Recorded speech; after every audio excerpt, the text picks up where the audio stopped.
What if Kay Parker had a real son? Imagine it. The VHS flickers, the tape hums softly, the static clears, and there she is. Kay Parker, the elegant British actress who, without ever trying, became one of the most unforgettable faces of late 70s and early 80s cinema. There's something gentle in her eyes, something maternal, almost spiritual, even when she played the most daring roles of her time. You could see warmth behind every line she spoke, a quiet wisdom behind every frame.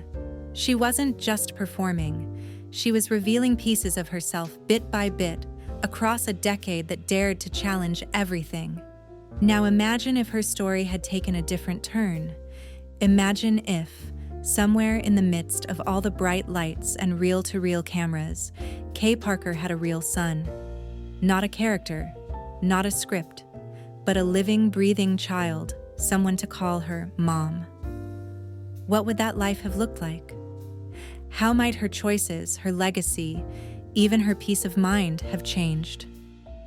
Kay Parker was born in 1944 in Birmingham, England.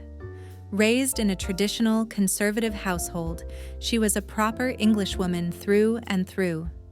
She grew up in a time when grace, manners, and restraint were marks of a woman's worth. Her upbringing didn't hint at rebellion, it hinted at refinement. And yet, under that calm surface, there was curiosity, a quiet hunger to see the world beyond. In her 20s, she left England for California. The sunshine, the open spaces, the possibility. It called to her. She built a modest career in business, selling imported goods, making friends, learning the rhythm of American life. She was poised, elegant, approachable. A woman who blended kindness with quiet ambition. You could almost imagine her there, sipping tea on a small Los Angeles balcony, writing letters home to her parents about the strangeness of California life. Maybe in another world she'd have met a man early, fallen in love, and had a child, a son with her calm eyes and soft-spoken nature. But fate, as it often does, had other plans. In the late 1970s, a friend introduced her to something new, the world of alternative film. She took a small, non-speaking role, thinking it was just a fun experiment. Then came Sex World in 1977, and her life changed forever. Kay Parker, the soft-spoken Englishwoman, suddenly became a star of stories that blurred lines between intimacy and emotion, temptation and tenderness. She didn't fit the mold of her peers. She wasn't brash or wild. She was graceful, intelligent. She brought empathy into roles that others might have treated casually. Audiences noticed. Her screen presence was magnetic, but not because of shock, because of soul. She seemed to understand human longing on a deeper level. It was as if she could look straight through the camera and into the viewer's heart. Then came Taboo in 1980, the film that defined her legacy. Kay played Barbara Scott, a divorced woman torn between loneliness and love. Beneath its controversial surface, Taboo was a story of heartbreak, vulnerability, and the confusion between nurturing affection and emotional hunger. It shocked audiences, yes, but it also moved them. When Barbara says softly, "I'm still your mother, and I love you," the words hit like thunder.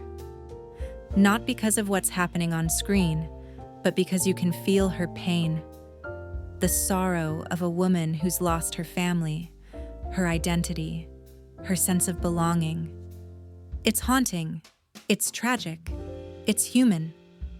Now close your eyes and imagine something different. Imagine that after filming ended, Kay went home not to an empty apartment, but to a small house in the Hollywood Hills, where a little boy's laughter echoed down the hallway. It's 1975 in this imagined world. Kay Parker is a mother.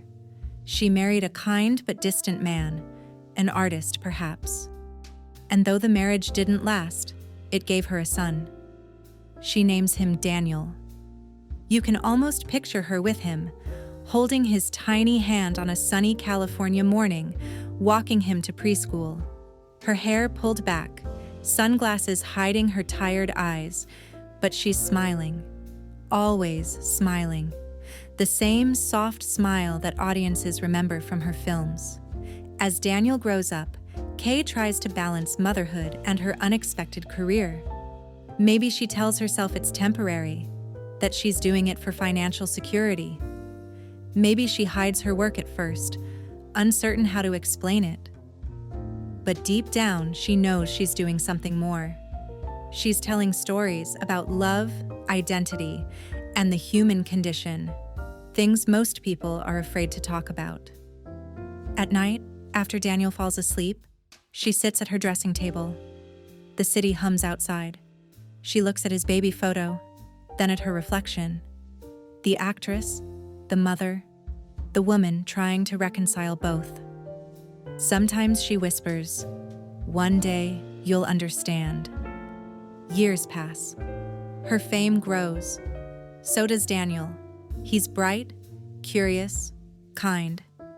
He knows his mom is different. People recognize her on the street. Old friends whisper when she walks into restaurants. But to him, she's just mom, the woman who cooks breakfast, who hums old Beatles songs while cleaning the kitchen, who listens when he talks about his dreams.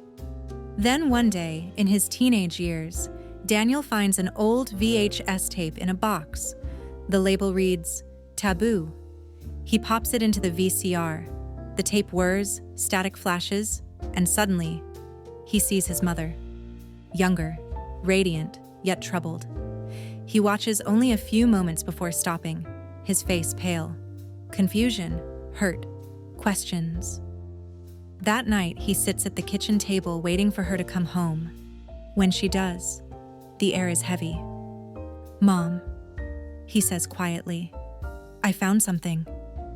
She freezes, her heart sinks, but instead of anger, there's calm.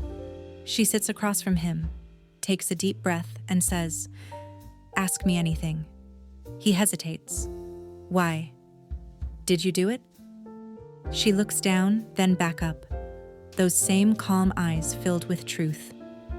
"Because sometimes," she says softly, "we find ourselves in places that don't fit what others expect. And sometimes, those places teach us who we really are." There's silence, then understanding. And maybe, in that moment, Daniel learns something profound. That his mother's strength didn't come from perfection, but from honesty. In this imagined world, Kay Parker's motherhood isn't about shame or regret. It's about acceptance. The same acceptance she later preached as a spiritual guide in real life. Because in reality, Kay Parker did leave film behind in the mid-1980s. She found peace in a new path. Spirituality, healing, counseling. She wrote Taboo, Sacred, Don't Touch. A reflection on her past and her belief that love, in its purest form, is sacred. She began helping others heal, emotionally, mentally, spiritually.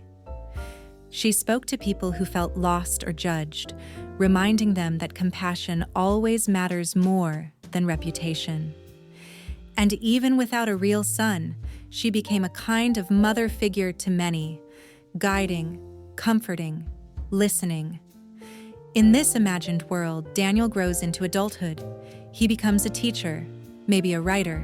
He visits his mother often.